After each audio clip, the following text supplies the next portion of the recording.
Bonjour Rosanne, Bonjour, merci d'être avec nous aujourd'hui. merci à vous. Il fait un peu frais, c'est vrai, mais il fait très beau tout C'est de vrai. même.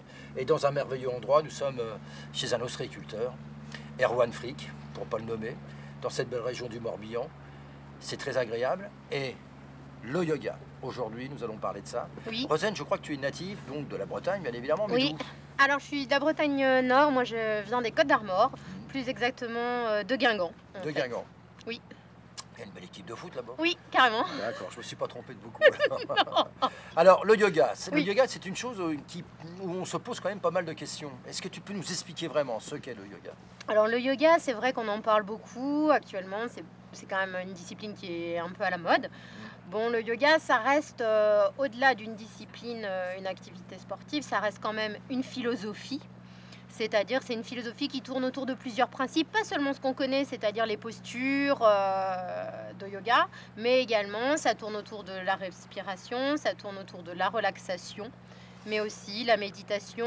Et aujourd'hui, dans ces différents piliers, on a aussi un pilier qui est celui de la nourriture, c'est-à-dire de l'alimentation saine. C'est une réflexion globale sur une façon de vivre également. Alors, le yoga, pour certains, ça paraît compliqué. Il y a d'ailleurs des gens qui n'y arrivent pas. C'est mon cas.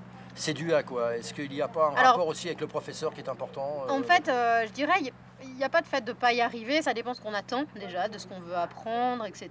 Après, il y a bien sûr l'entente avec le prof qui est important, c'est-à-dire la personne qui va vous enseigner le yoga, bon ben, vaut mieux l'apprécier pour vraiment qu'il y ait un lien qui se crée en fait. Et après, je pense pas qu'il y a des personnes qui vont pas y arriver, ça dépend ce que vous attendez. Aussi votre taux d'impatience, c'est-à-dire que le yoga, c'est apprendre des nouvelles choses, apprendre à se connaître, et ça prend du temps. Rome, c'est pas fait en un jour, et du coup, il faut aussi accepter que ça puisse prendre du temps. Donc Et de que la ça- patience. Oui, beaucoup de patience. Le yoga, il y a certaines personnes Oui. qui pensent que ça va leur permettre d'avoir une confiance en soi, d'être zen, puisque c'est une grande mode, ça fait sourire. La grande mode. Est-ce que c'est une réalité ou pas? Je sais pas si c'est une réalité, je dirais qu'on vient au yoga pour y chercher différentes choses. Après, ce qui est important, c'est déjà qu'on va voir ce qu'on va y trouver. Après, devenir zen, je sais pas si ça va révolutionner votre vie, ça va peut-être vous aider à vous comprendre, à vous accepter tel que vous êtes. Et après, peut-être le fait de s'accepter va permettre finalement de devenir un peu plus zen et d'être moins dans l'attente, toujours du plus, du mieux. Dans tes Envers cours, soi. qu'est-ce que vous essayez de transmettre exactement? Alors moi, dans mes cours, ce que j'essaye de transmettre, c'est vraiment le côté d'apprentissage de soi, d'apprendre à se comprendre, à s'observer entre ce qu'on croit faire et ce qu'on fait. Il y a des fois des différences qui sont énormes. Donc pour certaines personnes, c'est aussi déjà de se remettre un schéma corporel qui est vraiment le sien. C'est-à-dire quand je demande de lever la main ou de la mettre d'une certaine façon, bah, d'y arriver. Et du coup, si on n'y arrive pas, observer entre ce qu'on croit faire et ce qu'on fait en fait. Alors, c'est valable pour les adultes comme les enfants. Oui. Les enfants à laquelle vous vous intéressez particulièrement d'ailleurs. Oui, c'est vrai que j'ai un cours hebdomadaire toutes les semaines avec des enfants sur Saint-Philibert, donc ça se passe, c'est vrai, super bien, on rigole beaucoup, on s'amuse beaucoup. Et c'est vrai que le yoga apporte beaucoup aux enfants parce que c'est une activité qu'on peut commencer très jeune, c'est-à-dire à partir de 4-5 ans. Donc ça joue beaucoup au niveau du schéma corporel, ça joue aussi beaucoup dans l'apprentissage du jeu et de la patience, de savoir par moments des petits moments où on fait des postures, des petits moments où on est plus calme.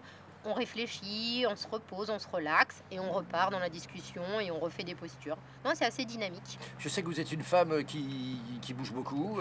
Quels sont vos projets? Oui, je bouge toujours beaucoup, c'est vrai. Ah, vous êtes connue pour ça. Non, je suis pas connue pour ça. J'ai beaucoup bougé, j'ai beaucoup voyagé, j'adore voyager, c'est vrai.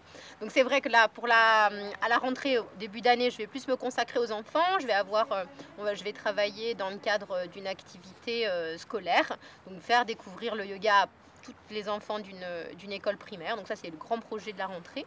Et ensuite, après, on est plus sur des projets qui vont me rapprocher plus du kitesurf et du paddle yoga que j'avais déjà pratiqué l'année dernière.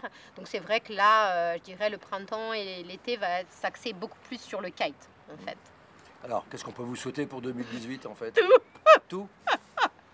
La réussite, le bonheur, moi je l'ai déjà, cela dit. Donc je suis assez contente déjà, en fait. Bah, écoutez, c'est merveilleux. On se retrouve d'ailleurs pour un tournage avec les enfants d'ailleurs. Oui, Hein? à partir du mois de janvier, pendant qu'on va faire je crois que ça doit être les premiers lundis de janvier, en fait. D'accord. Rosane, merci de nous avoir reçus. Merci.